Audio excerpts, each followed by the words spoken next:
Let's do it. Find the equation of ellipse with center 1 comma 2, focus is given and passing through a point something. So okay, center is given, the focus is given, one of the focus that is, and it's passing through the point 4 comma 6. Well, okay, this is complicated. Wait. Okay, so the y coordinates are the same. Then it's not that complicated. I thought it would need rotation or whatnot, but no, the y coordinates are the same. So this thing is what, 1 comma 2, which is something like here. Then the focus is like this thing, and it's passing through 4 comma 6, right? So it's let me just guess, the thing would be x minus 1 squared upon a square plus y minus 2 squared upon b square is equal to 1, because this line x is equal to, sorry, y equal to 2, right? It's horizontal, and that's why the standard ellipse just shifted to this center point, right? And now we know what a squared e squared is, right? Because that's going to be this distance, which is just 5. So this is going to be, right, so it's going to be just a square plus 5 squares, like 25. Cool. And it's passing through the point 4 comma 6, just put that in there. So 9 upon a square plus, so 6, so it's like 4 squares, just 16 upon a square plus 25 is equal to 1, right? Okay, so just send that over there. 16 upon a square plus 25 is equal to, so 1 minus 9 upon a square is like a square minus 9 upon a square. So just got 16 a square is equal to a power 4, and then plus 16 a square, and then it's minus 9 times 25, which is 3 times 5 squared, so 225. So it's going to be a power 4, oh that cancels, cool, is equal to 225. A is positive, right? So wait, what is it, power 4? That's unexpected. You just want the equation, right? We don't even care about what a actually is. So what's a square? A square is just 15, right? That's all you really need. So yeah, perfect. And with respect to 1 comma 2, what is this point? It's going to be 3 comma 4. Okay, that's random, really random. Nope, not worth it. Fine. So this is the thing, I guess. Just recheck. That goes over there. Yeah, perfect. 16a square is equal to this product, which is like a power 4, 25 minus 9 is 16, 16 square, and then minus 25 as expected. So yeah, it just means a square equal to 15, and there we go. So the equation should just be, you know, you got 15 over there, it's like 15, and then you got 25, right? So x minus 1 square upon 15 plus y minus 1 square upon, what's this thing? 40, right? So 15 plus, yeah, 40 is equal to 1 multiplied by 5 or something else. 120. You just want to make this 120, of course, right? Just multiply by 120. That should do it. Or maybe just leave it like that. Who really even cares, right? That's gonna be good enough. We don't have to do it in a standard form. This is good enough. Second, the equation at any point P on a circle meets the tangent at fixed point in capital T, and capital T is joined to B. So tangent at any point to this circle meets the tangent at a fixed point A comma 0. Okay, fine. Okay. In B, fine. And the other end of the diameter through A. Wait, just draw it out. You got a circle x equal to A. That's going to be this point, right? This point is capital A, and then, right, you are seeing a random tangent to this thing, right? It meets it at T. This point is P as well. Okay. T is joined to B. Wait, what? T is joined to B, the other end of the diameter through A. So that's going to be this point. Fine. Okay, this is going to be, prove that the locus of intersection of AP and BT. So yeah, this. So this point of intersection, okay, is an ellipse with eccentricity 1 upon square root 2. Okay, interesting. So as P moves, this is gonna change. Sure. A and B are fixed points. T is changing. Okay, these two lengths are the same. Understandable. Diametrical points, it's like that's 90 degree. You just want like what is this point, right? Yeah. It also passes through PT. Very weird. No geometrical properties, just do it the usual way. So this point is so this is our center 0, 0, radius is a, whatever. This parameter is a and then cosine theta comma sine theta, you get the idea. And then you need to figure out this point, and and these are negative a comma 0, and then what's t going to be? So the tangent is just x cosine theta plus y sine theta is equal to a, right? So whenever x is equal to a, this just becomes y sine theta is equal to a times of 1 minus cosine theta. That is, y is equal to a times of 1 minus cosine theta upon sine theta, right? Understandable. Or you could just figure out the tangent by itself. Nah, figure out t is better, I think. So now you know what t is. Okay, you got b over there. Fine. What's so special about this thing? And it's an ellipse with eccentricity 1 upon square root 2. Huh. Did I read the question? Yeah, it's correct. Okay. AP and DT, right? You want the intersection point of those. Fine. No big deal. No big deal.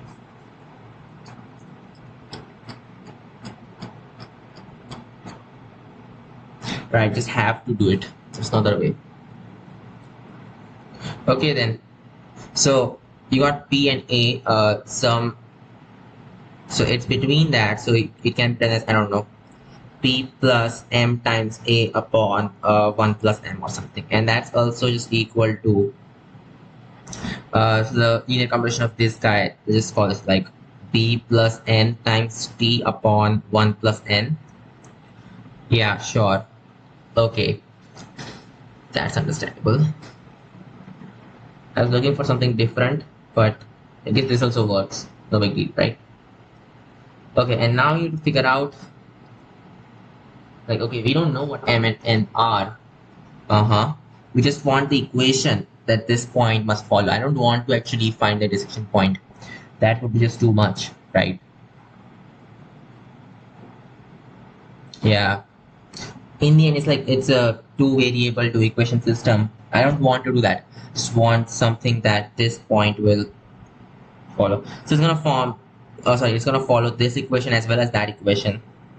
What about some kind of linear combination of those equations, right? Oh yeah, maybe that's it. Maybe we can do that. Let's see. So what is the line PA going to be? Right. So what's line PA? A is just a comma 0, and P we already have. So y minus 0 and then upon x minus a is equal to the slope, which is just sine theta, right, upon cosine theta minus 1. Okay, cool. Which is like negative, and then you got 1 minus cosine theta. Cool.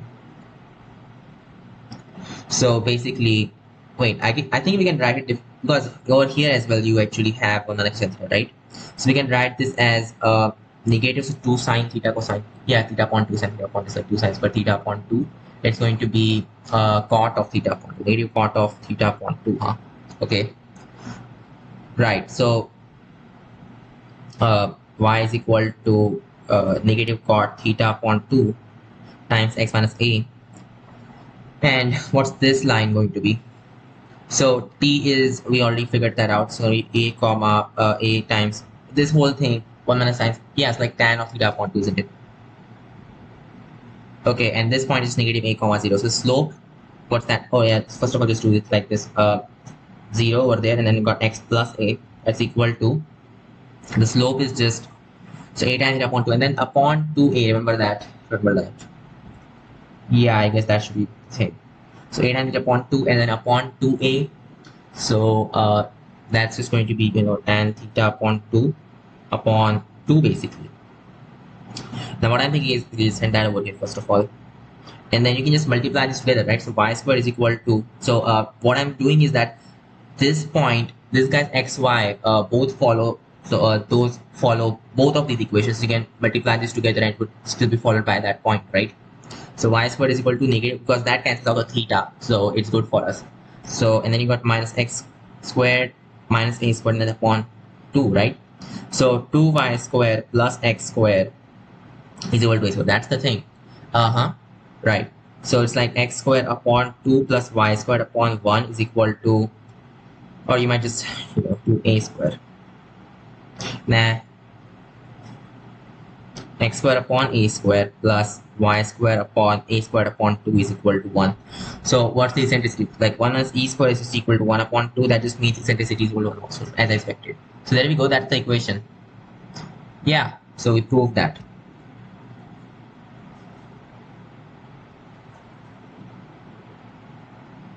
And sometimes geometry is not the best way. Okay, next. Third. The tangent at point alpha on standard ellipse meets the auxiliary circle in 2 points with subtend a right angle at the center. Tangent at the point alpha. Okay. So okay, you mean eccentric angle is alpha. Fine. Meet the auxiliary circle in 2 points with subtend right angles. Oh, okay. So the auxiliary circle. Fine. So that is wait. So if it's subtending right angle, this means like the distance from the center, that must be a upon square root 2, right? Because yeah, the geometry basically. You got this auxiliary circle of radius a. This center is the same thing as the ellipsis center, and then this might be your point. Okay, we want 2 points. So maybe like this thing. That's a. That's a. This must be a upon square root 2, of course, because 45, 45, 90. You get the thing, right? So the distance must be a upon square root 2. That's all you really have. Now let's do it. What's the distance going to be from the center? It's going to be square, or just say distance squared. That's going to be a upon 2, right? So distance squared is a squared cosine squared of alpha plus b squared sine squared of alpha, and that's equal to a squared upon 2. So just divide by a squared, it's going to be cosine squared alpha plus, oh, and by the way, what do you want? Eccentricity, right? Okay, then you got 1 minus e squared times sine squared alpha is equal to 1 upon 2. That just means 1 minus e squared sine squared alpha is equal to, so like 1 upon 2 minus cosine squared.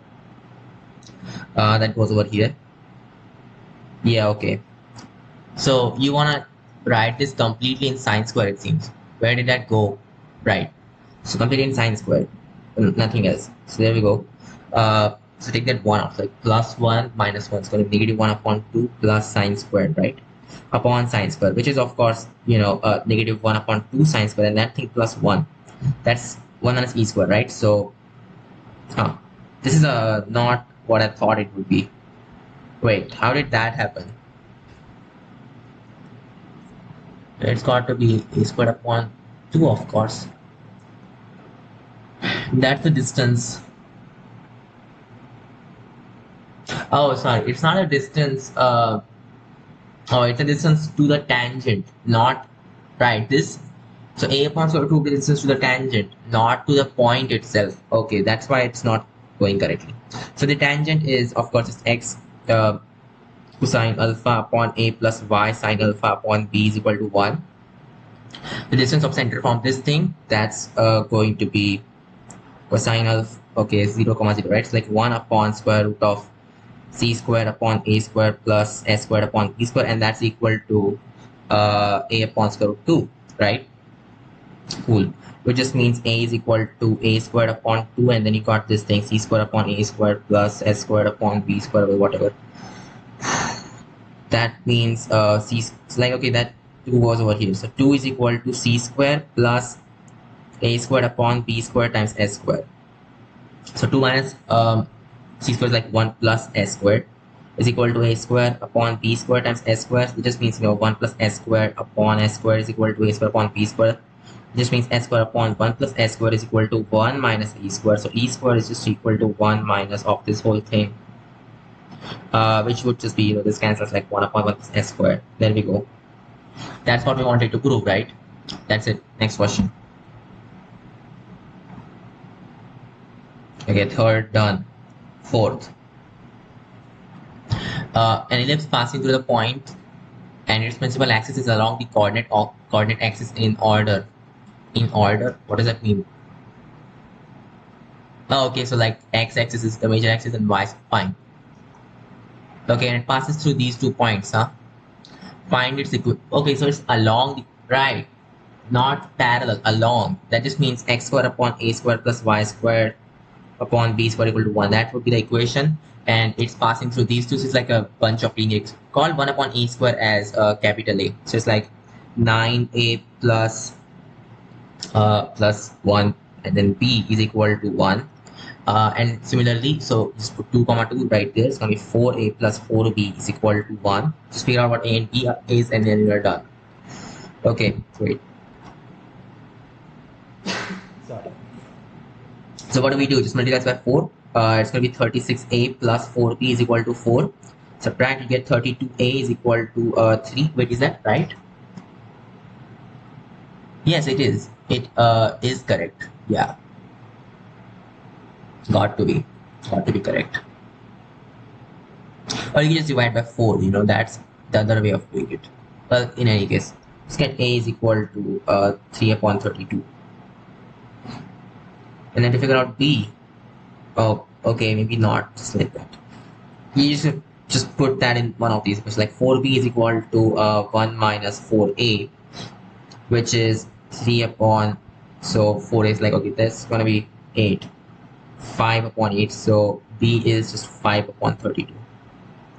So the equation really is, and it's supposed to be capital A times x squared and all that stuff. So yeah, it's going to be, wait, where did it go? 3 upon 32 x squared plus 5 upon 32 y squared is equal to 1 or something. So 3x squared plus 5y squared equal to 32. That's the equation.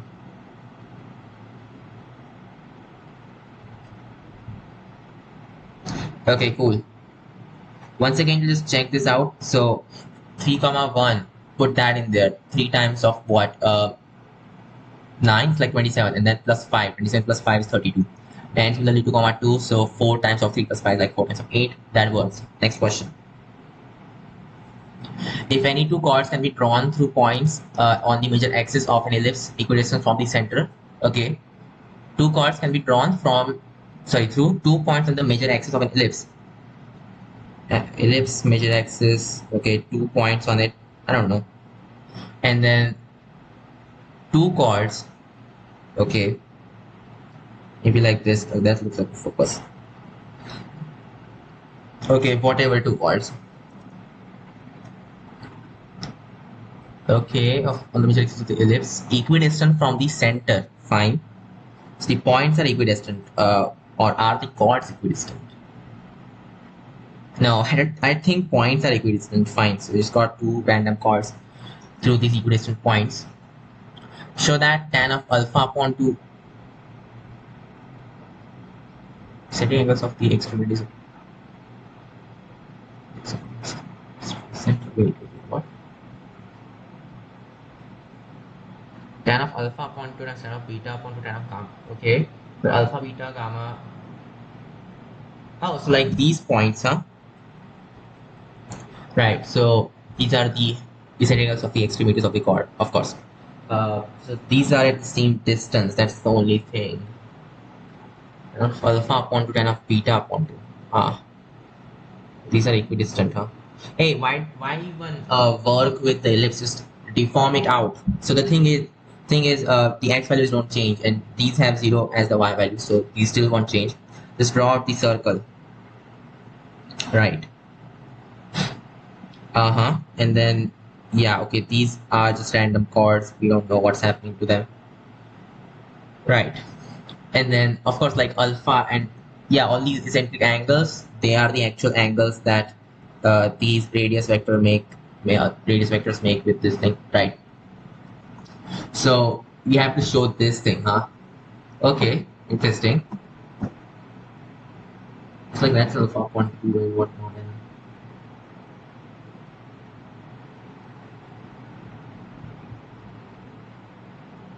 Is that it? Is that the whole question? There's no extra information. Okay, so you have to show that this happens. Tan of alpha upon 2, tan of beta upon 2. Okay, so for this guy, for tan of upon which is this slope, and then you got this slope, multiplication of these slopes. What? Why is that important? Why is the multiplication important? I don't get it. And why should these be like? Why are they equally distant or something? I don't know. Are the points equidistant or are the chords equidistant? That's the question, huh? Starting to think that maybe the chords are equidistant, right? Yeah, I guess that's what's happening. These are not necessarily parallel, just equidistant, right? But then in that, I mean, you can just change the centric angle. That's just uh-huh. And since any ellipse will work, might as well just take a circle, right? Okay, the centric angle is like changing. No, no, no, that's not right. These two slopes, the sum, sorry, the product of them is constant. Why? Why should that be the case? It's not even necessary for that.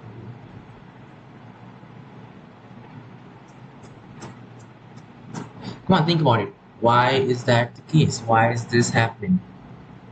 Alpha upon 2, by the way, not just. Oh, why is that alpha upon 2? Not alpha, but alpha upon 2, huh? Alpha upon 2. That doesn't have any geometric meaning to it. It's just like. No, product of cosine, and that's not nice. Alpha upon 2.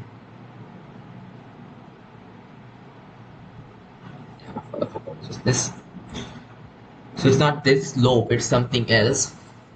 Uh-huh. Equidistant from that. So like, what about this point? So it's yeah, okay, no, that's not nice. What? Why is this important? I don't get it. And these being equidistant points, how does that make this what's the importance of that in here? Do we have to figure out what this thing is, like what this length is just given the, you know, yeah, okay, maybe we can actually figure out what this length is. Right, so you got these 2 points. So this is alpha, this thing is beta. What's this slope going to be, huh? So this is that alpha, this is that beta. You have to figure it out. It's supposed to be, just think out is the unit circle, because it doesn't matter if you change the size, it's still gonna be the same slope, right? So sine of alpha minus sine of beta upon cosine of alpha minus cosine of beta. That's what this slope is going to be, and then x minus of, okay, so that's sine alpha upon x minus cosine beta. Right, I mean the geometry is still the same, right? Even though I'm considering it to be a unit circle. What am I doing? Y minus sine alpha upon y upon x minus cosine alpha is supposed to be equal to that thing. Sure. Okay. So whenever y is 0, this just becomes x minus cosine alpha upon negative sine alpha is equal to cosine alpha minus cosine beta upon sine alpha minus sine beta. How is it even helping? That's what the x coordinate is, right? Okay. X coordinate is sine alpha plus actually negative sine alpha times all of this. Oh, come on. So plus sine alpha cosine beta minus sine alpha cosine alpha and all of that upon sine alpha minus sine beta, right? I guess. Yeah, okay, that looks cool. So when you cross multiply, sine alpha cosine alpha cancels, and then negative sine beta cosine, it's like, sorry, sine alpha cosine beta minus sine beta cosine alpha upon sine alpha minus n. That's the x-intercept, and both of these must be the same. So this is equal. Actually, no, not the same. It should be the addition must be so, right. So sine, it's like this thing we know, just sine of alpha minus beta, and upon sine of alpha minus sine of beta. Hey, maybe that's important. I don't know. And then this times cosine, sorry, sine of gamma minus delta, right? Upon sine of gamma minus sine of delta, that is equal to 1. Right. And now what? So you want alpha, right? We have to reduce this thing. 2 sine alpha cosine alpha, right? And it's going to be 2 sine of alpha minus beta upon 2 cosine of alpha minus beta upon. So like it's going to be basically uh yeah, sine of alpha plus beta, sorry, minus beta upon 2, that cancels, right? Cosine, oops, okay, cosine of alpha minus beta, all of that upon 2 upon uh cosine, yeah, it's cosine, right? Because right, cosine of alpha plus beta upon 2, and that times of, okay, maybe tan would be better. Just keep on going, maybe this will be nice. Okay, we just want tan of alpha upon 2 and stuff, unexpected. We'll see what we get, and got is cosine of gamma minus delta upon 2 upon, so yeah, this is equal to 1. We already know that much, right? Wait, is that right? Why did I multiply? It should be plus, right? Oh yeah, that has to be equal to 0, sorry. Okay, and then it's not multiplication, right? It's supposed to be plus, and then the same thing, so cosine of gamma minus delta upon 2 upon cosine of gamma plus delta upon 2, right? This is equal to 0. So wow, now what? Try to change this thing. So it's gonna be like cosine of alpha upon 2 cosine of beta upon 2 plus sine of alpha upon 2 sine of beta upon 2 and upon cosine of alpha upon 2 cosine of, you get the idea, but it's got minus over there. Divide by cosine alpha upon 2 cosine beta upon 2, just get like 1 plus tan of alpha upon 2 tan of beta upon 2 upon 1 minus tan of alpha upon 2 tan of beta upon 2, right?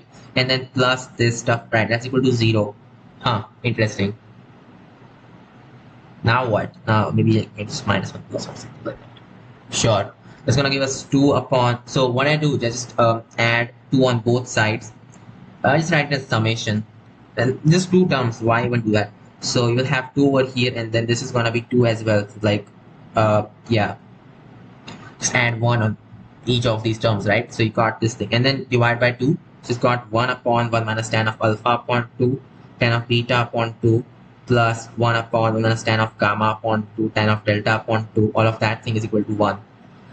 This is frustrating. There's like, this just goes like that. Okay, 1. Interesting. Okay, at this point we should call these different. I'm gonna call this like A and B. So this will be 1 upon 1 minus AB plus 1 upon 1 minus CD is equal to 1. So multiply it out. It's going to be 1 minus CD plus 1 minus AB is equal to that. Just send it over here. Don't wait. 1 minus AB minus CD plus ABCD, right? Cool. This cancels. It's got, yeah, the thing that we wanted. And that's why this works. I wish there was some other way to do this. So maybe like some kind of polynomial equation that this follows, something like that. Sometimes there isn't, right? Just have to deal with it. Okay, next question.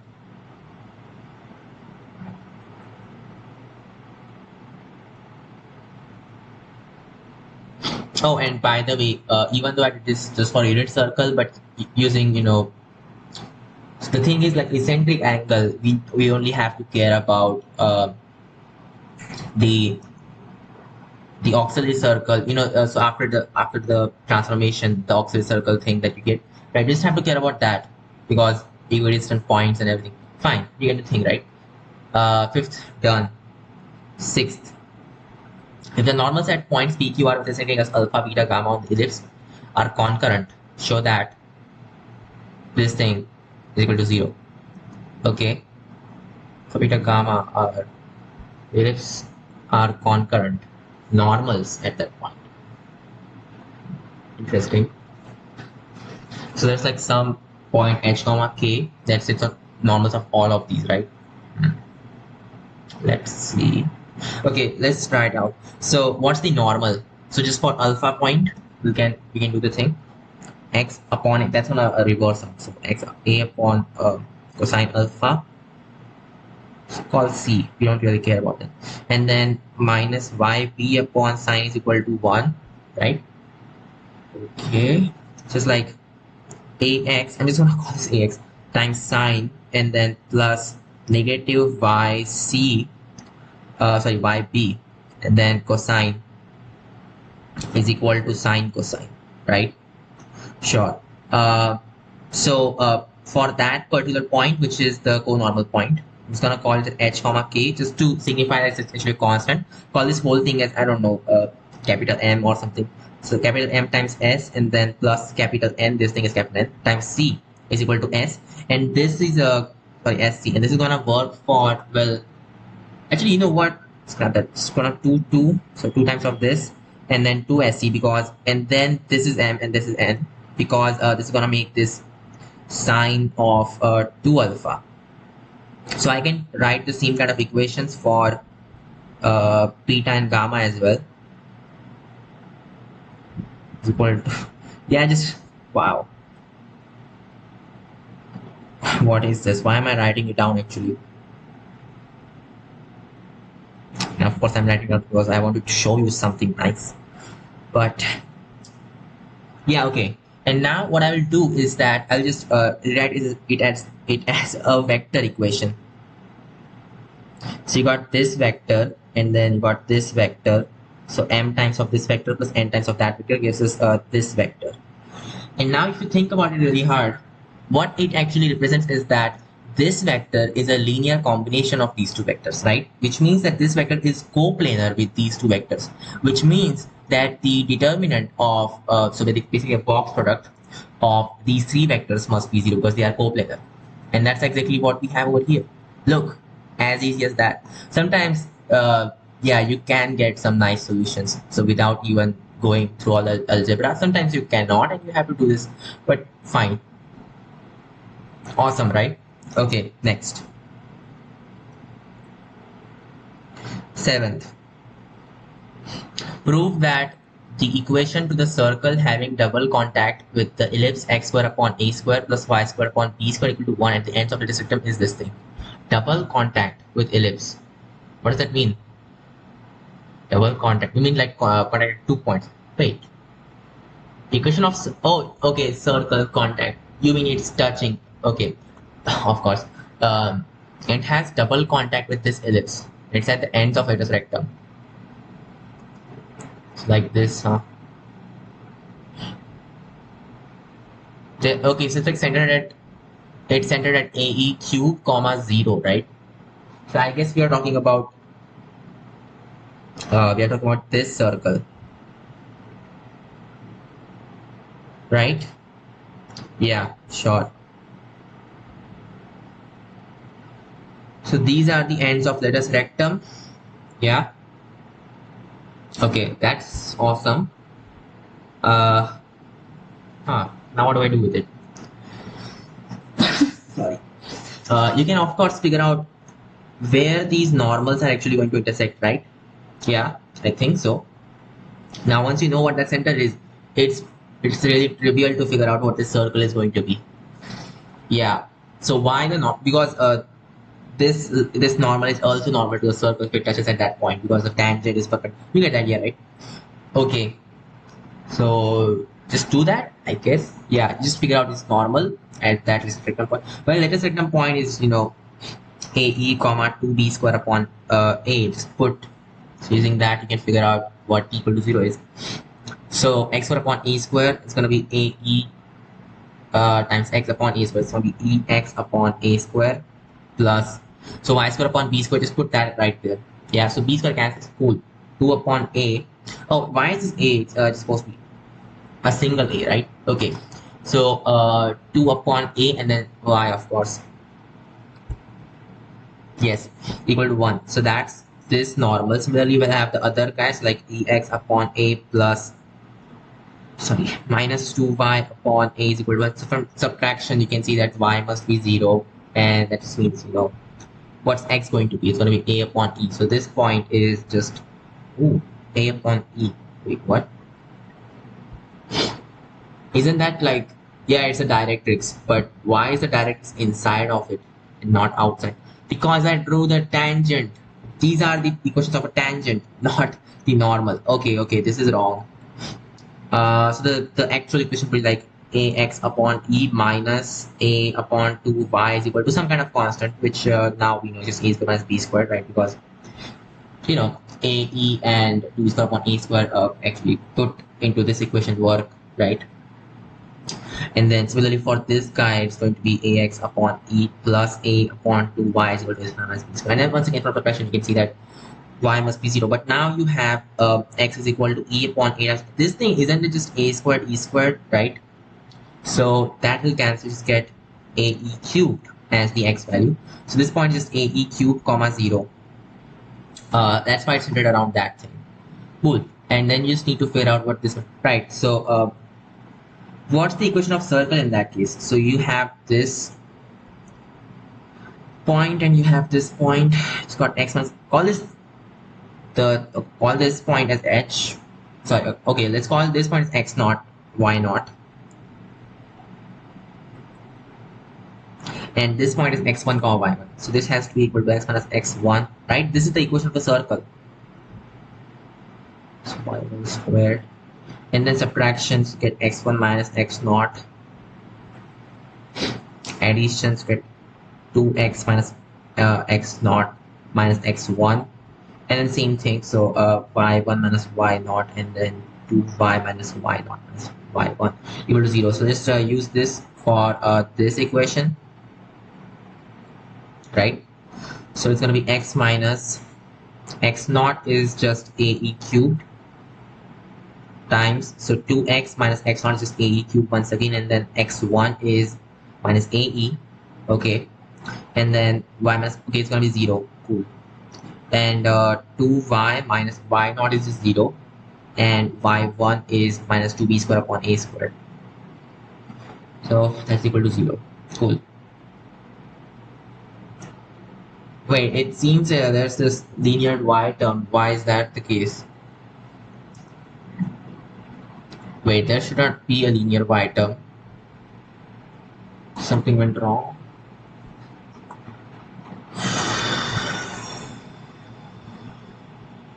No, it's not centered around y. Why should this term be here?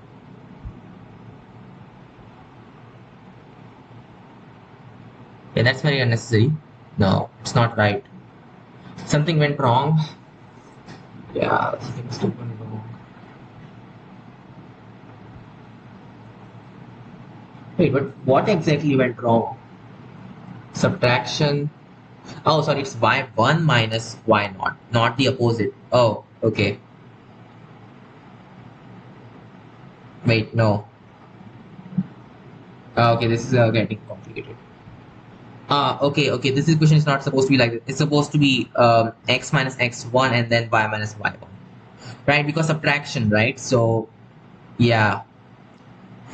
Sorry, sometimes this happens. Fine, let's do it in that. Okay. So x minus x1, that's going to be x minus. So what's x1? It's this thing, right? Just, AE, so x plus AE times all that, and then this is going to be y minus y1, which is y minus 2b squared upon a, right? There we go.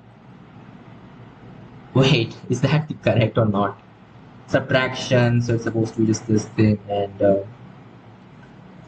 something's not correct about this. Ooh, okay, now I got what's right. This whole equation is just not correct. Something went wrong. Once again, let's do it like x minus x naught squared minus of x minus x1 minus x naught squared. What will that be? That's going to be, and the same thing for y stuff, but yeah. So subtraction is supposed to be x minus x1, and then addition, it's x plus x plus x1 minus 2x1. That's how it's supposed to be. Right, okay, let's do it now. So x minus x1, x1 is just 2b squared upon a. Sorry, x1 is just ae, so x1 is ae, and then you got x plus a, x plus x1, which is x plus ae, and then minus 2x0. x0 is just a cubed, so minus 2a cubed.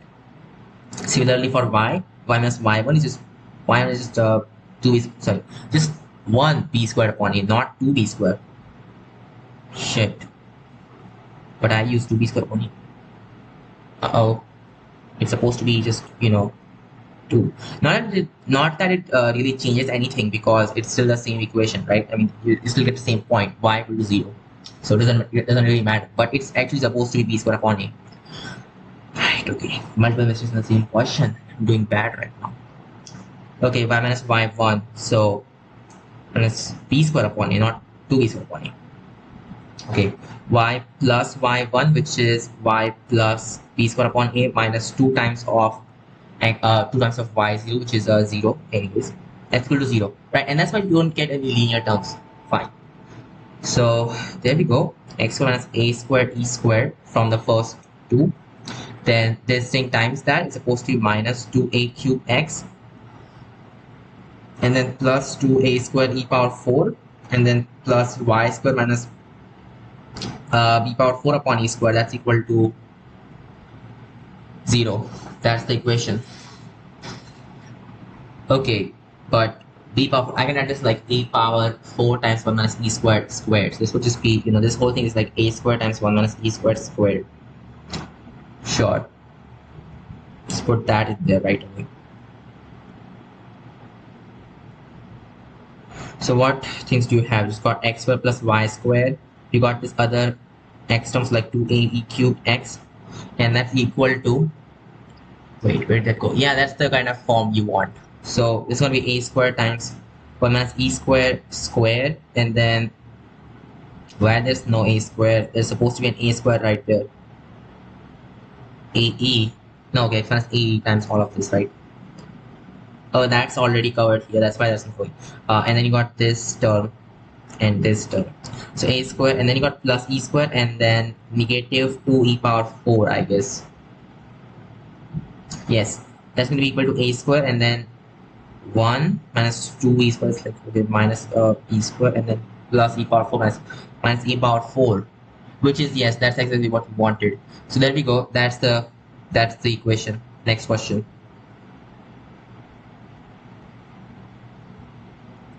So this proof question is done. 8th. Find the equation of lines with equal intercepts on the axis which touch this ellipse. Equal intercepts on the axis. Oh, okay. Which touch this ellipse. Yeah, fine. Not really liking it. Intercepts on the axis. Wow. Fine. Right, so if your line is like y equal to mx plus c. Wait, what? Oh, sorry, you just have to do. Sorry for that. But wait a second. By intercept, do we mean the signed quantity or just the length? I think we mean the signed quantity, right? Yeah, in that case, x plus y is equal to some kind of constant. That would be the thing. And then that's supposed to be touching this thing, so y has to be -1. So it's got y is equal to negative x plus or minus square root of what was I doing? Sorry, a square m squared, like 16 m squared, which is 16, just 16 because m is just -1, and then plus 9, yeah, which is square root of 25 is 5. So there we go. X plus y is equal to plus minus 5. That should do it.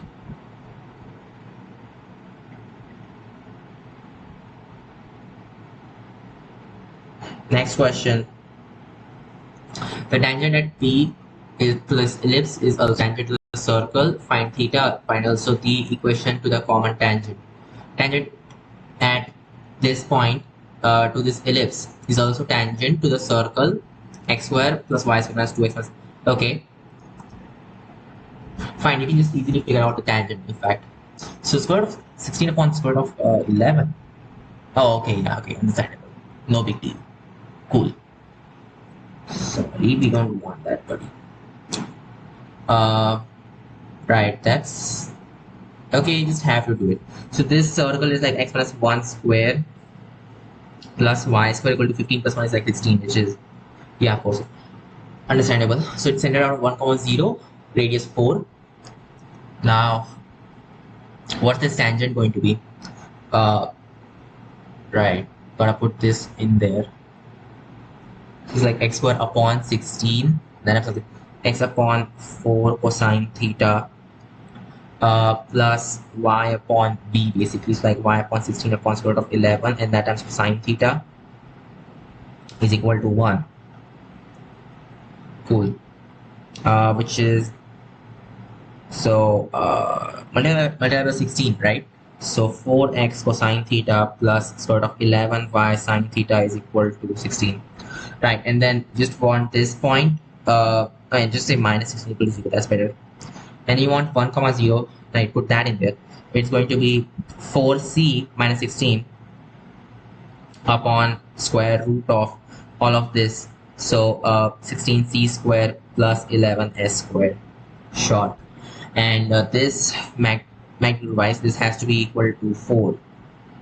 So c minus 4 magnitude wise is equal to square root of 16c square plus 11s square. That's what it means. Square that.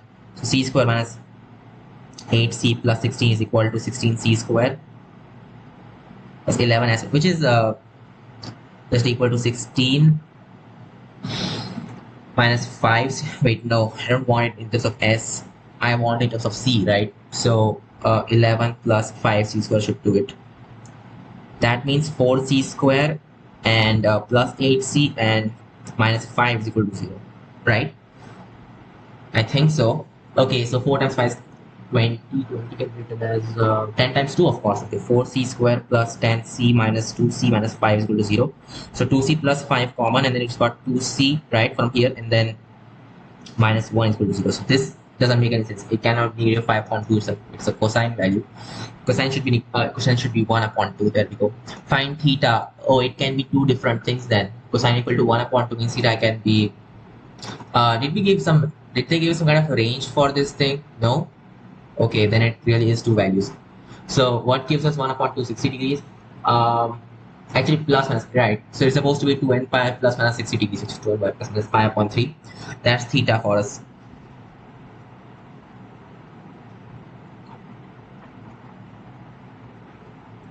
So theta is 2n pi plus or minus pi upon 3, n belongs to integers.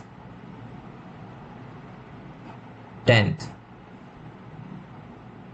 A tangent having slope negative 4/3 to this ellipse intersects the axis of x and y in points A and B respectively. If O is the origin, find the area of triangle OAB. Come on, seriously. Find the area of triangle OAB.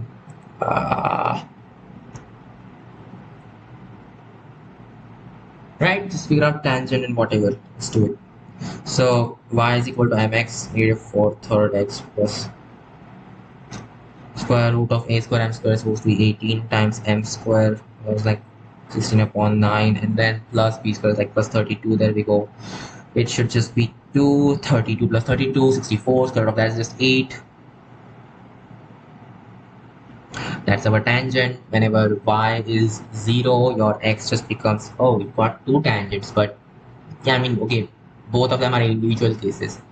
Just consider the plus tangent, right? I mean, it's the same thing, right? So one tangent is like this, the other tangent is like this, same area, in fact, right? It's no big deal. Just consider the positive version because that doesn't matter. So it's got 4/3 x is equal to 8, I guess. That just means x equal to 6. That x-intercept is going to be 6. What about the y-intercept? It's going to be 8, of course. So half of 6 times 8, which is 3 times 8 is like 24. Next question. Right, that's the area. Let's go to 11 now. O is the origin and also the center of two concentric circles having radii of inner and outer circle as A and B. Oh, okay, it's gonna touch it. Fine. A line OPQ is drawn. Wait, what? Just draw it out. This is our ellipse. O is the origin. Center of two concentric circles having radii of inner and outer. Right. So this is gonna be A. This is gonna be B. Whatever.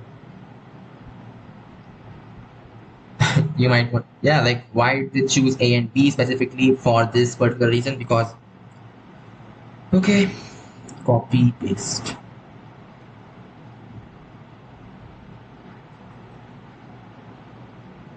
Yep, fits. Okay, and now what we want, a line OPQ is drawn to cut the inner circle in P. So this is O. Okay. OPQ. So just a line through O. We don't know. Cut the inner circle in P and I guess a circle in Q. Yeah. Okay.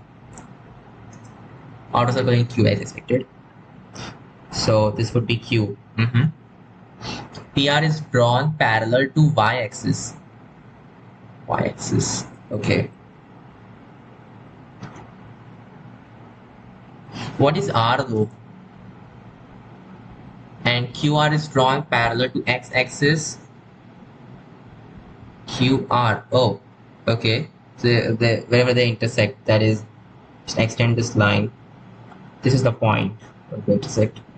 But R is this point. Fine.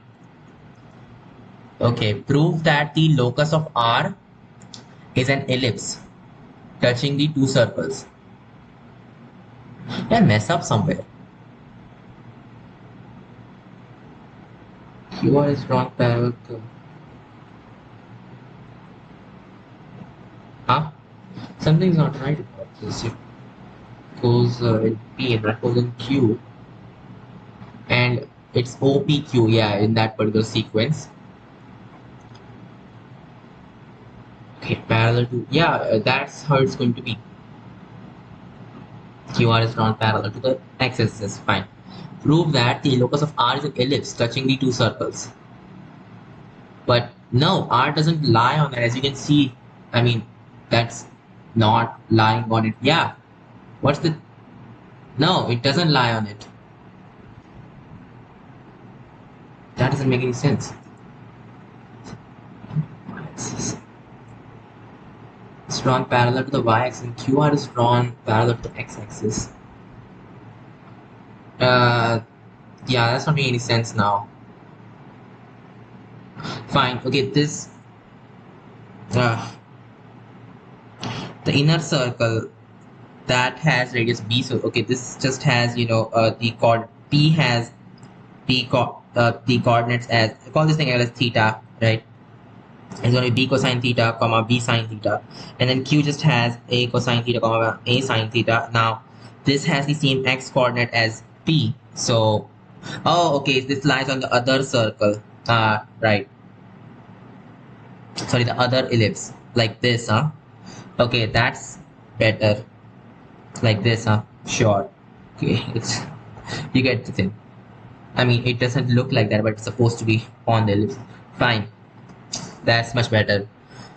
So yeah, this guy just has the x coordinate of p, so b cosine, and then y coordinate of q, so a sine. Yes, it does touch both the circles, except it's the other ellipse. Right, so we did it. If the foci of this ellipse lie on the inner circle. Ooh, wait, what? Why? So you are saying like A is equal to, okay, now the A is the smaller one, right? No, okay, B is still smaller. Wait, did they give us anything about, you know, what is, yeah, okay, they didn't give us something. No, okay, so inner circle is with A. Wait, what? This is of radius A and outer circle is of B. So you mean this is A and this whole thing is what? Okay, that's understandable because, right, it's going to be A, that's going to be B and everything. Then these coordinates are different, but still this holds that it lies on the ellipse, right? Just switch A and B, it's going to hold. Right, and if the foci of the ellipse lie on the inner circle, right? So you're seeing this is the foci. That just means B is equal.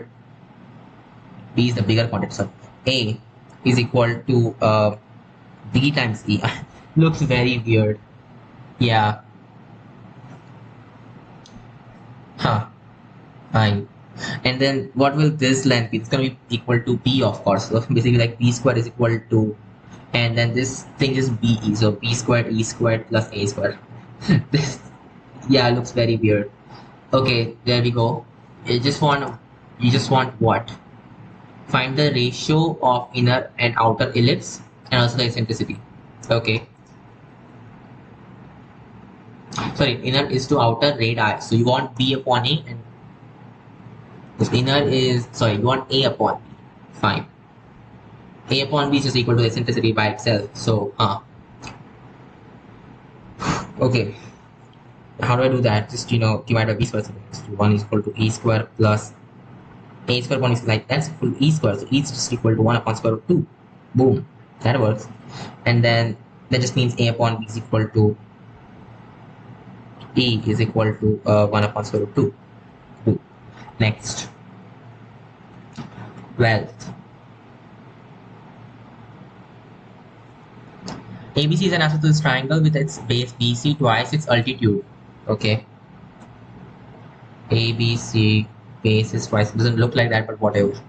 A point P moves on it within the triangle such that it's the square of its distance from BC is half the rectangle. God, just have to draw a better figure in that case. So this is our base BC. This half of that, like that, it's gonna be this. Okay. Okay, no, it should look like 45 degrees. And this is better. Okay, and you are saying, wait, point P moves inside a circle, so that's the square of a distance from BC, right? So if this thing squared is half the rectangle contained by its distances from the other two sides, so it's equal to, right? Just call this as the, let's just say the y coordinate, this is the x coordinate, right? The x-axis, I should say. So for this point, if it has coordinates x comma y, right, what is this thing in that case? It's x plus y is equal to, so because 45 degrees, right? X plus y is equal to whatever this length is. We don't care about that, do we? No, call this length as A, right? Call it L. There we go, that's this length. And you are saying, okay, this thing square is equal to this rectangle, that is xy is equal to distance from this thing. Sure. What is that distance? Right, so x plus y minus L and upon square root of 2. That's the distance. That thing squared.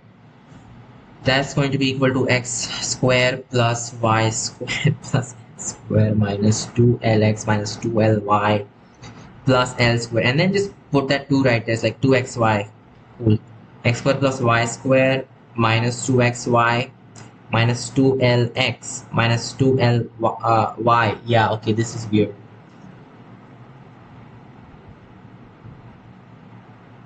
So that the locus of P is an ellipse. Why? This doesn't look like that. How can this be an ellipse? Oh, it's half the rectangle, huh? So actually half of that. Huh. There we go. That means this cancels out. So this is not 2x, but just going to be minus xy. Interesting. Plus L square, that's equal to 0. Okay. Now what? It's still just so complicated. Please. Passing through B and C. This is a triangle ABC, right? Okay. So it's gonna pass through these 2 points. Okay. I mean, yeah, that actually is of 0 length and stuff.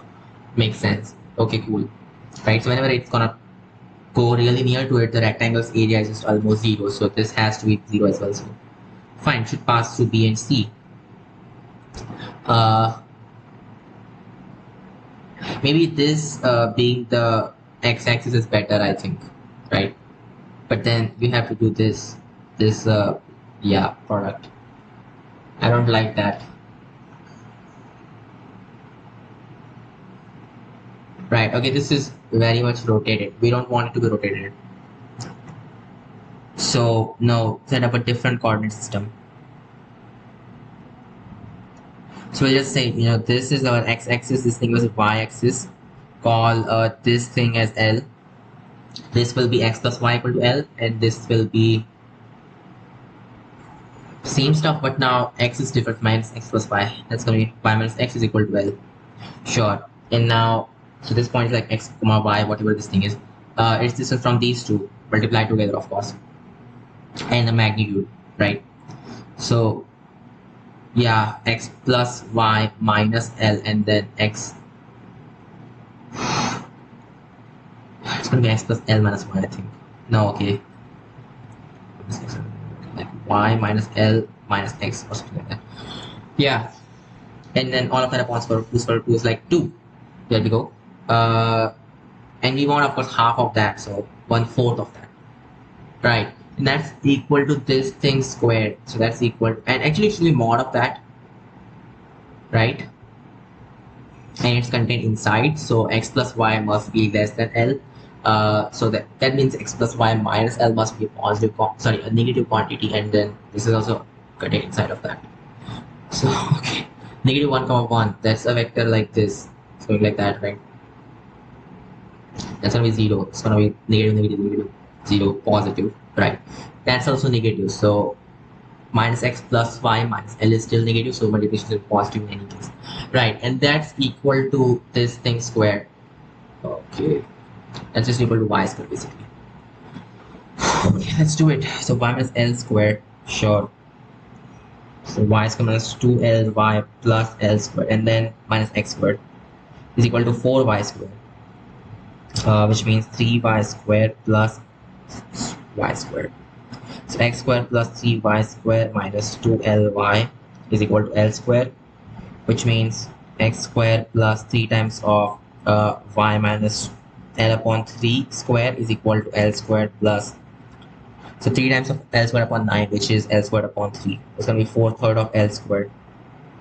That should do it. Okay, and then you just want what? So that the locus of P and okay, what's the eccentricity of this guy? So this is like cancel that 3 out. Nah, no, don't divide by 3 instead. So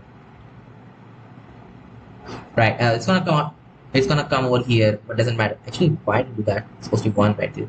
So of course 1 upon 3 is b square upon e square, even though this is gonna come down, whatever, doesn't matter. 1 upon 3 is the ratio. That's equal to 1 minus e squared. So e squared is equal to 1 minus 1/3, which is 2/3. So there we go. That's the eccentricity. Next.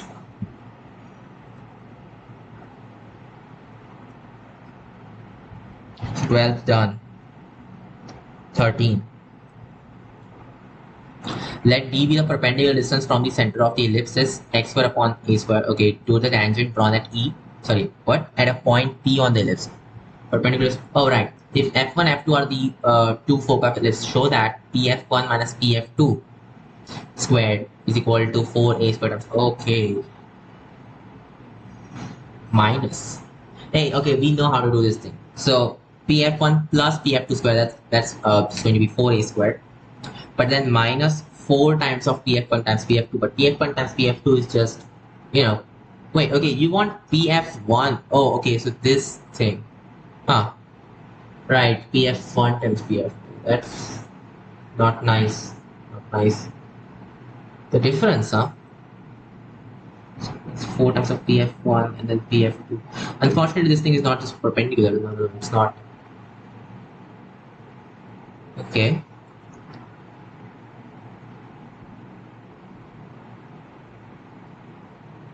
Oh, okay. So D with the perpendicular distance from the center of the ellipse to this. Ah, fine. Interesting. So one is not okay. This stuff. Why? Why is that the case? You got this ellipse. You got this thing. The center is right here.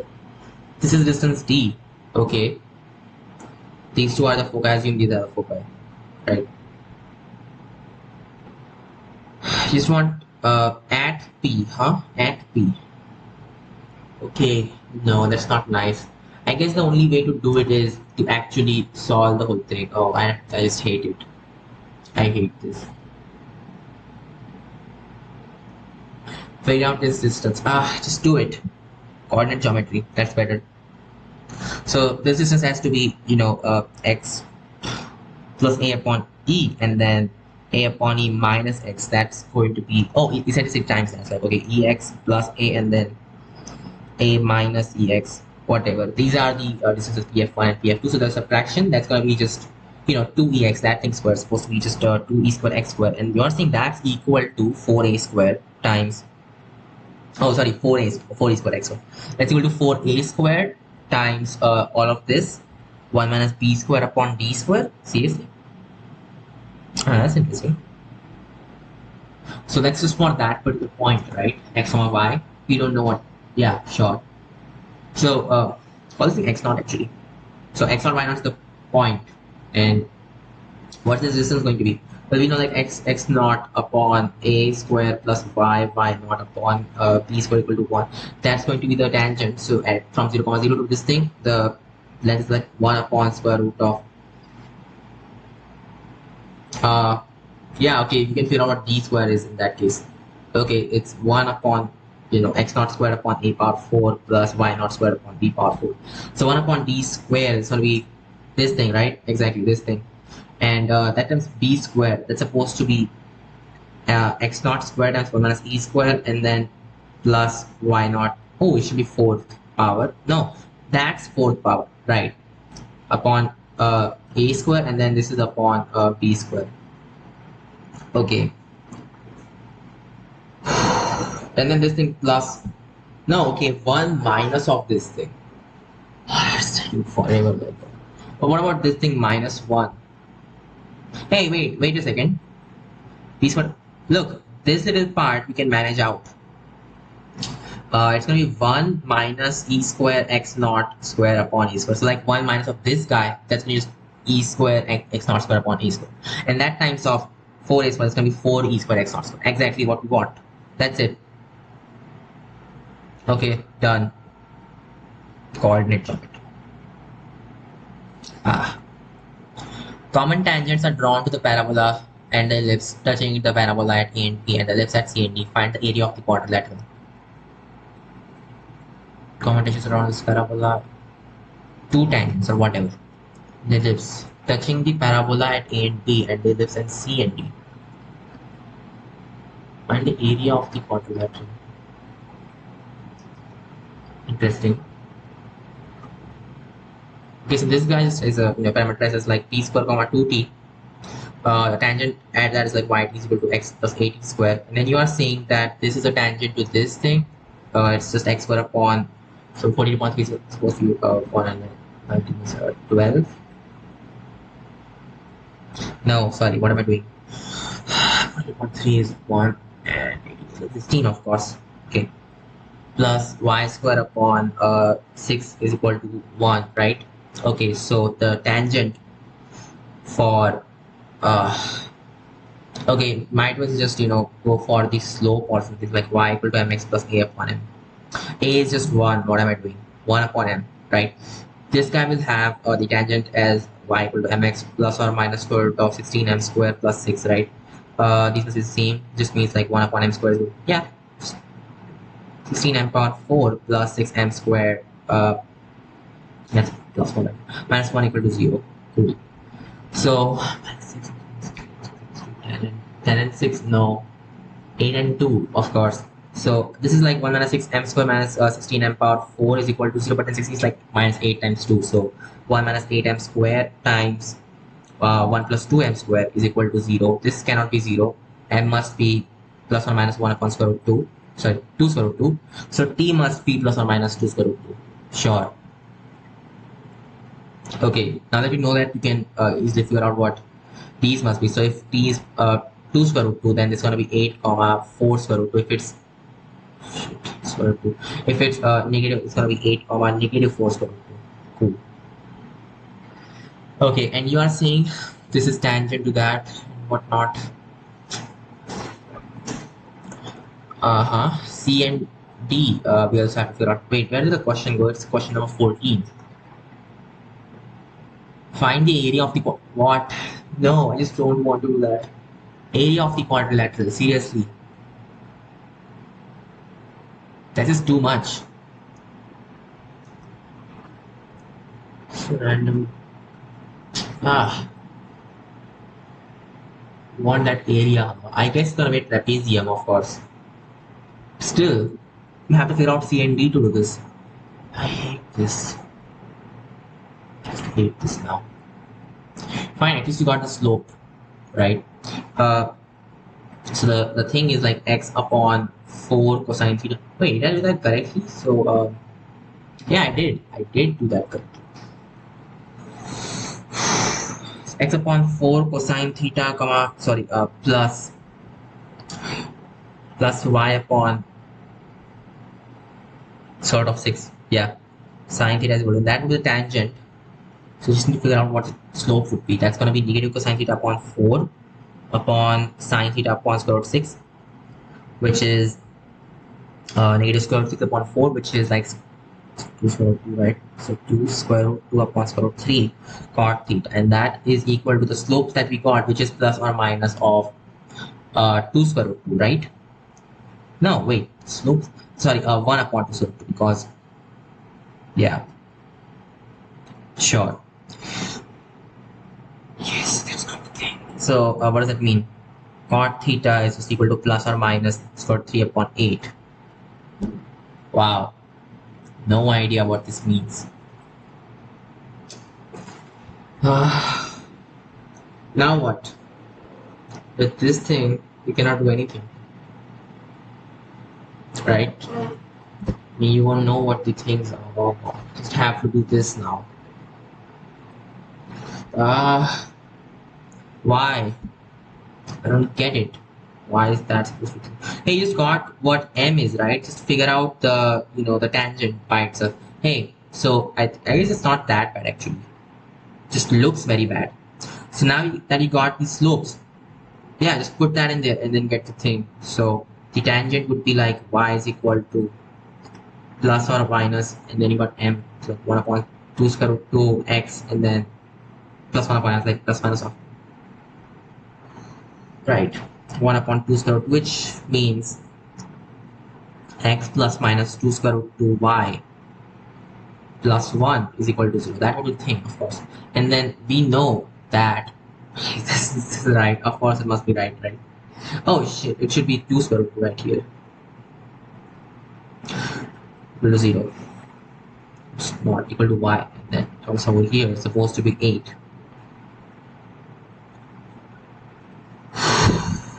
Okay.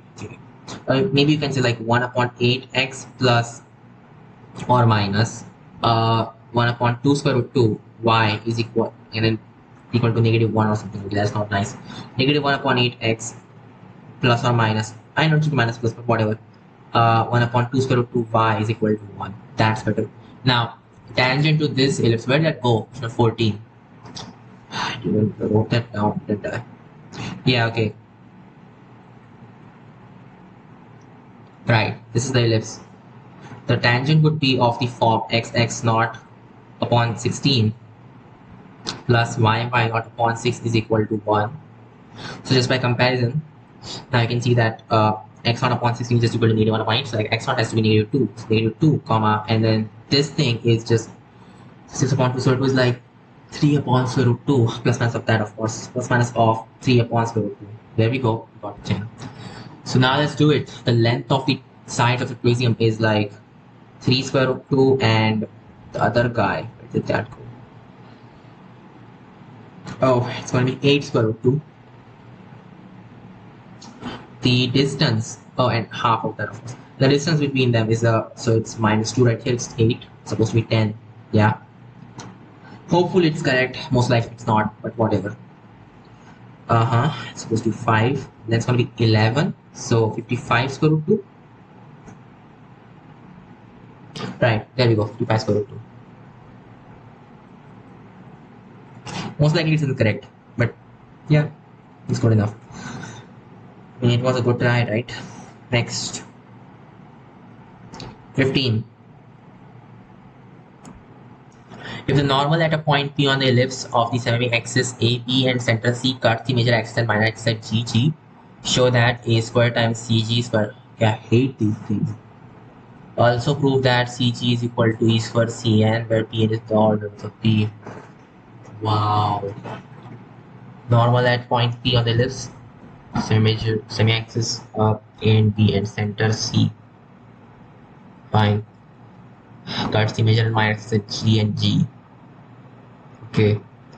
show that a square times cg square plus b square times c small g square. Okay, that's equal to a small b square squared, huh?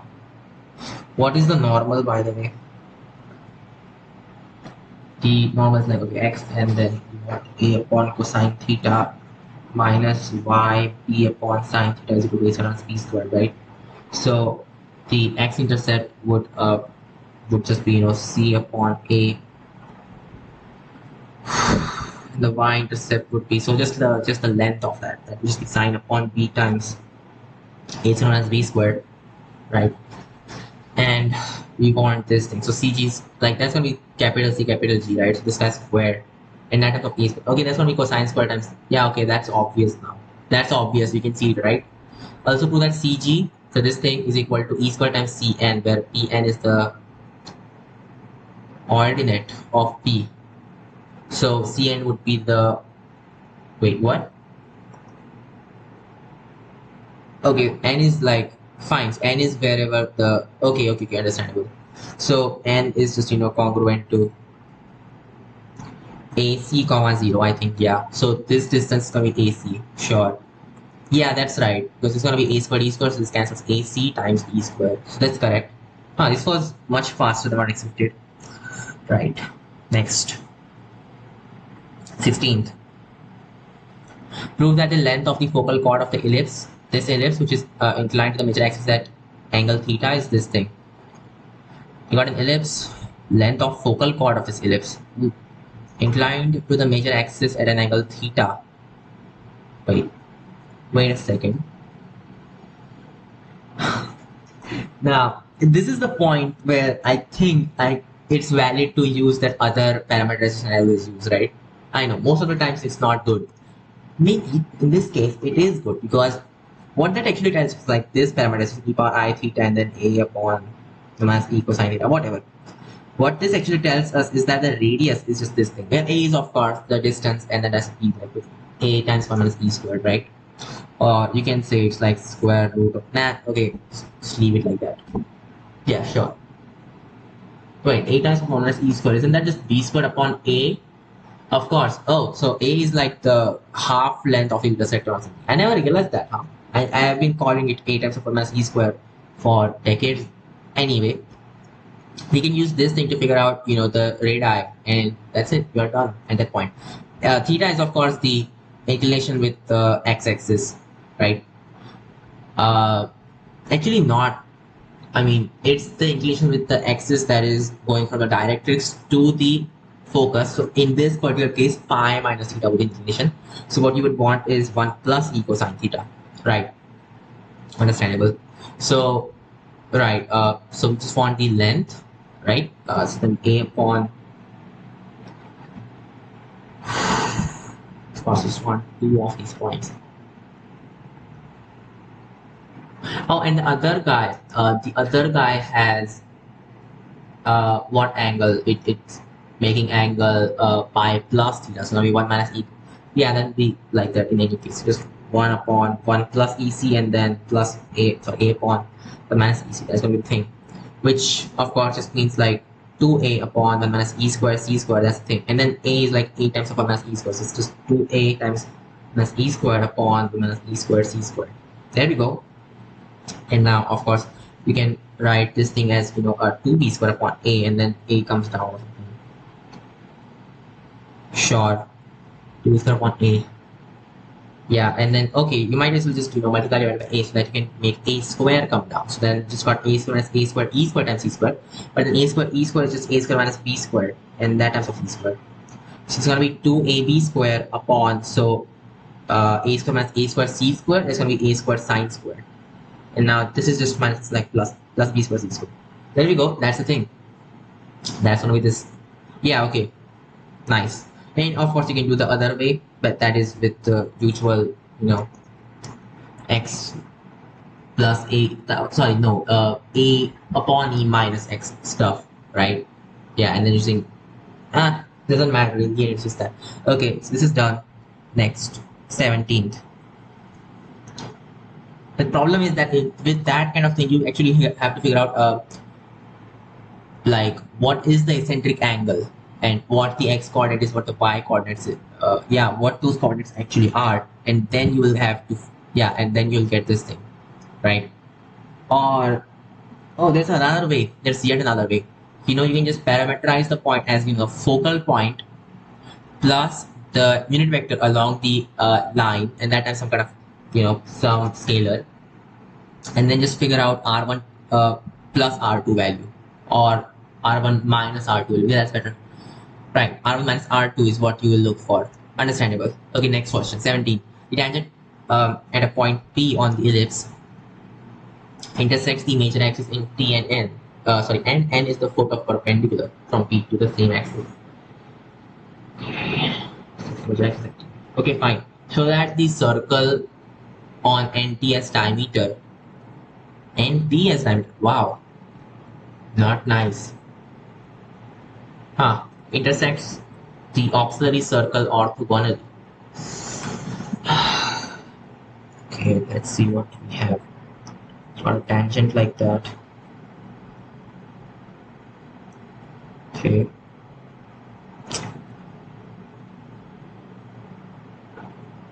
You are saying this circle, so it's gonna cut it orthogonally, basically, right?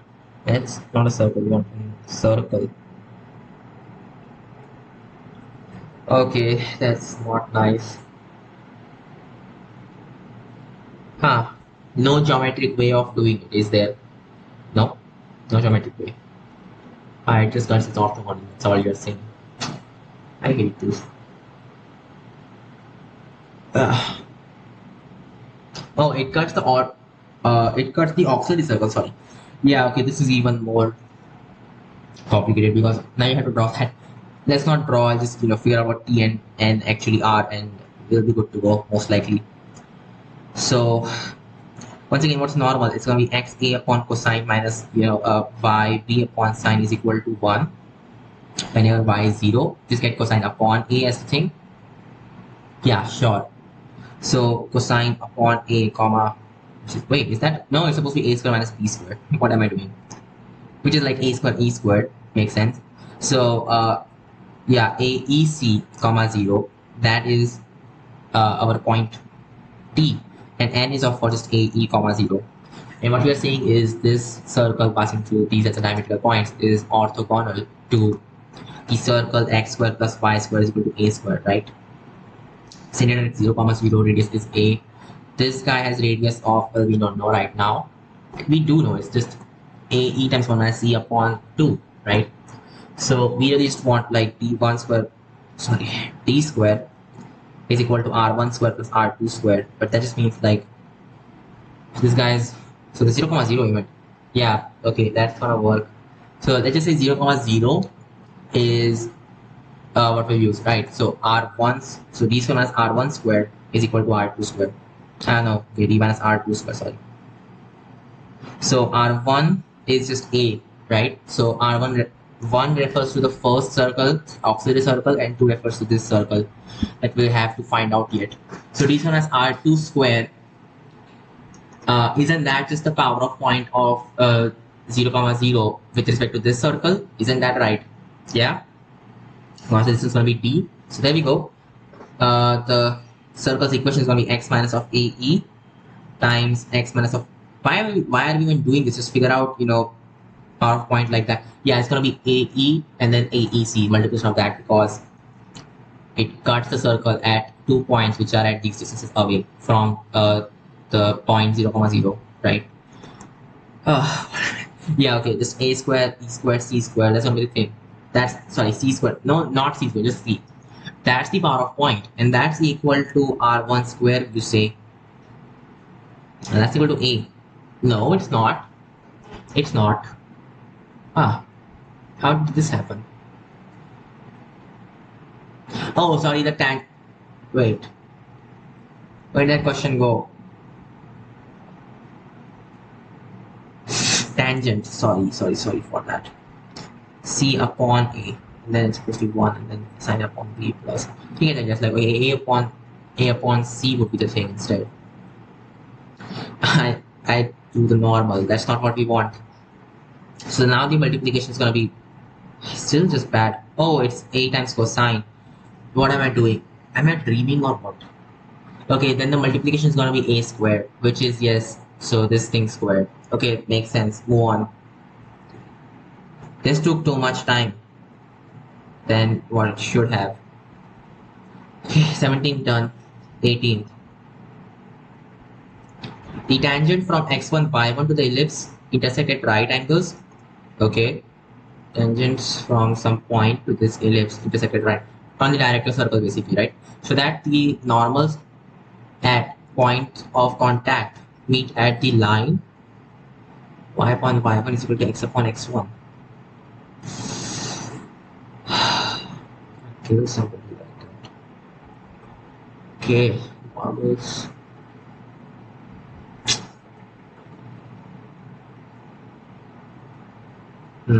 Think perpendicular, right? That's important, I guess, right? Okay, think about it. So this is the chord of contact at some point right there. It's making 90 degree with that, so you can draw this circle through it, and then you are saying the normals to them, which is of course like for these guys. The thing is, these are just at 90 degrees throughout, so that just means like you have to figure out what this point is, right? Yeah, that's what we have to figure out. And guess what? It's just the other diametrical point, right? And of course the center is going to be the same, so this thing plus this thing upon 2 or something. Okay, think about it.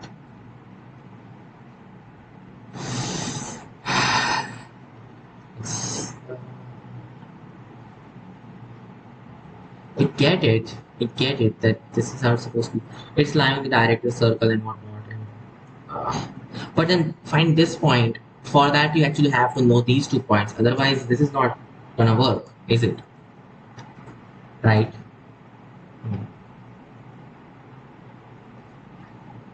That is yet another point on the chord of contact, right? Okay. So it satisfies a particular equation. What about this line? Okay, this is not going to lead us anywhere because not gonna work. Not gonna work, of course. Something else. Think. What about say so a family of circle that passes through this point and has this as the diameter or something like that, right? That's one way you can do it, I guess. Yeah. Okay, think. Where do the normals go? What kind of question is this? And what do you have to show though? Meet on the line. So you want to figure out, hey, what's this? Y upon x is equal to, oh, you just have to figure out what this line is. So wait, you are saying this line is actually, passing through the origin or something? That doesn't look good. Why is it passing through the origin? I mean, no, why should it? Wait a second, draw the whole ellipse. You got this ellipse? Okay, cool. Just make, 2 tangents that are perpendicular. I will try them to be perpendicular. Okay. Like this is the first guy. And then it's like this is the second guy, whatever. So it look quite perpendicular, but hey. And then you want to draw the normals. And you are saying, okay, this is pass. It looks like it's passing through the origin actually. But why should it? Why should it pass through the origin? There's no reason for it to do that. But if that passes through the origin, what you're saying is like this midpoint will also pass through the origin, huh? Okay. Say, what if I did a linear transformation and made it go back or something? No, that's not wise. You don't want to do that. The thing is, we don't know what these points actually are at. Most likely, we don't want to know. Okay. We do know what this chord of contact. Hey, if you know the chord of contact, and you know that both these points lie on this equation, right? Okay, you can maybe try to figure out what this point is supposed to be. Let's try it out. So if this point is called as x naught y naught, then of course the chord of contact is going to be x naught upon a square plus y naught. Hey, you already know it's supposed to be on the diameter circle and everything. Wait, why did I just... At the time I was deriving the fact it's going to be on the x square plus y square to the a square plus b square thing. Why didn't I just do what I'm trying to do now? No idea. Fine. Okay, just y naught upon b square is equal to 1. Till now we are not doing much, just seeing what happens, right? Still, it's weird, isn't it? It is. It's really weird. Okay, let's keep going. Let's see what we get. And the original thing is just x squared upon a squared plus y squared upon b squared is equal to 1. So both of these like have this going on, and we just need to figure out what x1 plus x2 upon 2 must be. So maybe just somehow get rid of the y square terms, multiply by b and divide by y naught, right? It's gonna get x squared, sorry, x naught times b upon a square y naught. What am I doing? Y upon b square is equal to, so that goes over here, so it becomes b upon y naught, right? Sorry, y upon b. Y upon b is just equal to b upon y naught minus, this is not working, this is not nice. Yeah, maybe I should just put that aside and square it directly. That will be like y square upon b power 4 y naught squared is equal to, so 1 minus x naught upon a squared squared, which is 1 minus so 2x x naught upon a square plus x squared x naught squared upon a power 4, and then you need the same thing over here, it's y squared upon b power 4 y naught squared. That's going to be equal to, so that's x squared upon a squared, but that times you have to add some stuff, so y naught squared upon b squared, and that's why y naught squared times, sorry, upon b squared times all of this, y naught squared upon b squared minus y naught squared upon b squared x squared upon a squared, right? These are the same. So let's see, x squared, and then okay, let's see, x naught squared upon a power 4 plus y naught squared upon b squared times a squared. Interesting. Okay. And what else? For the other guy, subtract, right? Yeah, sure. That's just a constant. We don't really care about that. So minus 2x naught upon a squared times x is equal to 0 or something. Is that correct? Is that supposed to be b power 4? It seems like that.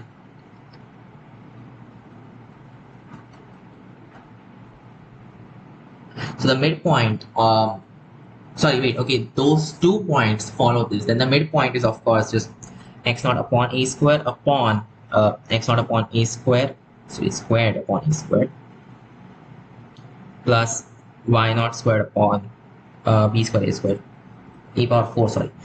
It's going to be what? X naught upon x naught squared upon a square plus y naught squared upon b square.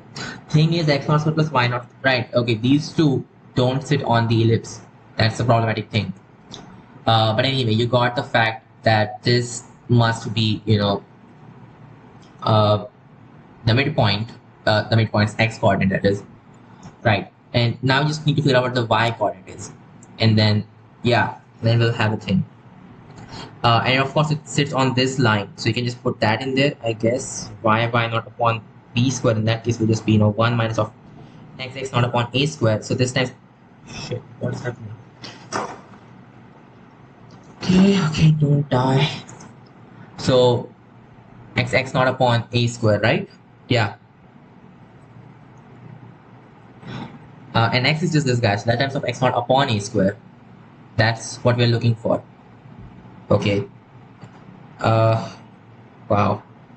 That's going to be like x naught squared upon x naught squared plus a squared. upon b square y naught square, which is, so boom, it's supposed to be a square upon b square y naught squared upon x naught square plus a square upon b square y naught squared, which is y naught squared upon, this comes down, a square y naught squared upon b square x naught squared plus 31.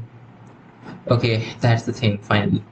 So that just means y is equal to y naught. This cancels. Okay, I mean it goes down and just becomes x naught square upon a square plus y naught square upon b square. What does that mean? That, yeah, okay, look, the same stuff, x naught and y naught, but scaled down. So really just y naught upon x naught. That's what the slope is going to be. That just means, yes, these are really collinear. And that means, okay, that's also going to be collinear. So yeah, this is correct. In fact, it does lie on that line. Interesting. Was there some other way of doing this? Maybe. I don't know. Perpendicular tangents, huh? Anyway, next question. Was this... Wait, where did we use the fact that it's on, on the directors? No, we didn't. Throughout the thing, did we even use the fact that it lies on director circle? No. No, we didn't. Look. Oh, so this is gonna work for like all kinds of... Hey, yeah, okay, it's gonna work for all kinds of things. Shit, now I feel stupid. Look, this is the chord of... Oh god, this is just a chord of this thing. You can just figure out what this slope must be by that negative b square upon a square thing. Oh, why did I do all of this? Why did I do this? Was no need for doing this. Or you just have... You could have just have, look, reverse transform the thing, and then it's just some random point. Doesn't really matter if it's perpendicular or not. Just some random point. Okay, I thought this would be useful somewhere. Okay, it's not. So this is a very general that lies on this thing, right? Just some random point at... Oh, okay, so the other points, so this point line, that's important. I mean, that's because of this one variation. If it was not like that, that might not have happened, in fact. Okay, understandable. Right. It's the other diametrical point. That's important. Pretty important. Yeah. Usually that would not be the case if it just...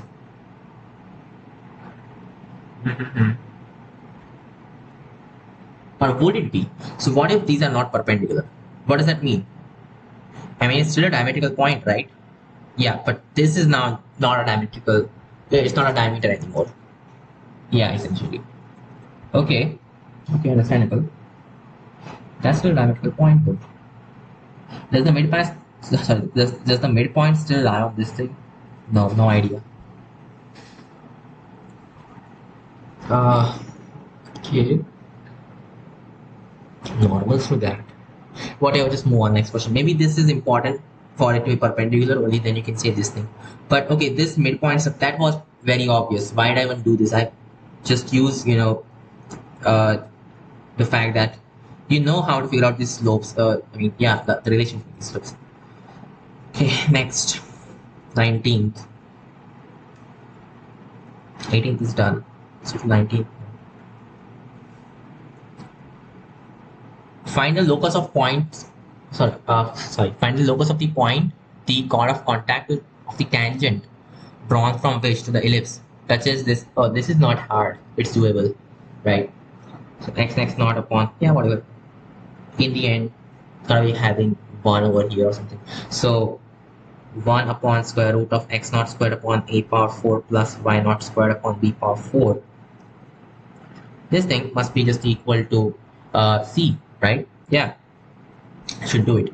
So that just means x naught squared upon a power 4 plus y naught squared upon b power 4 is just equal to 1 upon c squared, right? That's the whole equation. There we go. This is it. Next question. 20. Prove that the 3 ellipses will have a common tangent if this happens. Okay. So 3 ellipses will have a common tangent. A1 squared, B1 squared. Okay, this is kind of weird.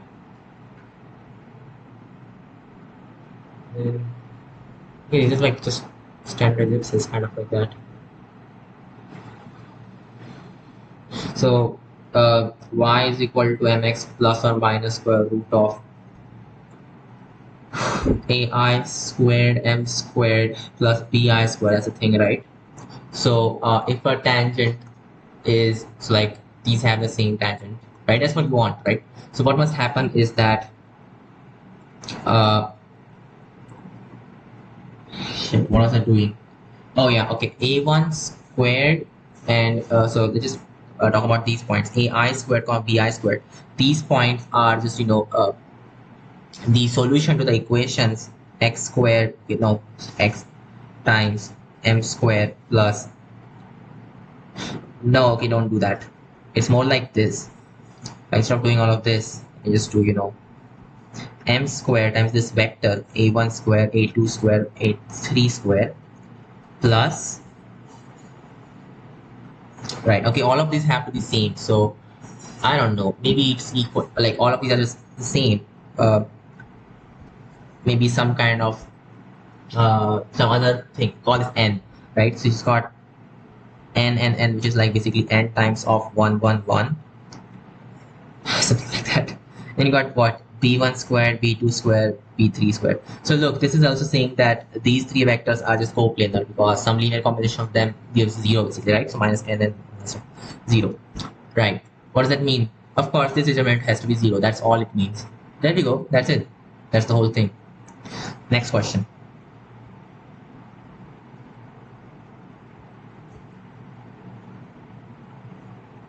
#21.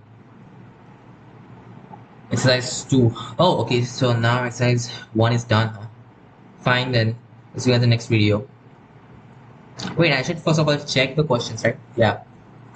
So here we go, exercise 1.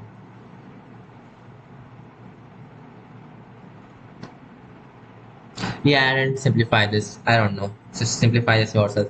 Then you got 3x plus 5. Ooh, that's wrong. No, okay, that's question number 4. Question number 2 was this thing. They didn't give us the answer. Fine. Okay. They gave fourth right away. So yeah, that's right. Then fifth, okay, no. Eighth is sure, that's what I did. Then ninth. Oh, come on, that also fits in this thing, right? Yeah, okay. And wait, what's this thing? Did we have to find that or not? What is this?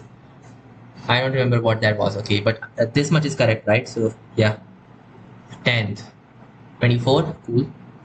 11th, 1 upon square root 2. Yeah, okay, both of these. Yeah, of course. Then 55 square root 2. Hey, that's right. I thought it would be incorrect, but hey, whatever. 19th. Yep, correct. So that's it. So then I'll see you guys in the next video.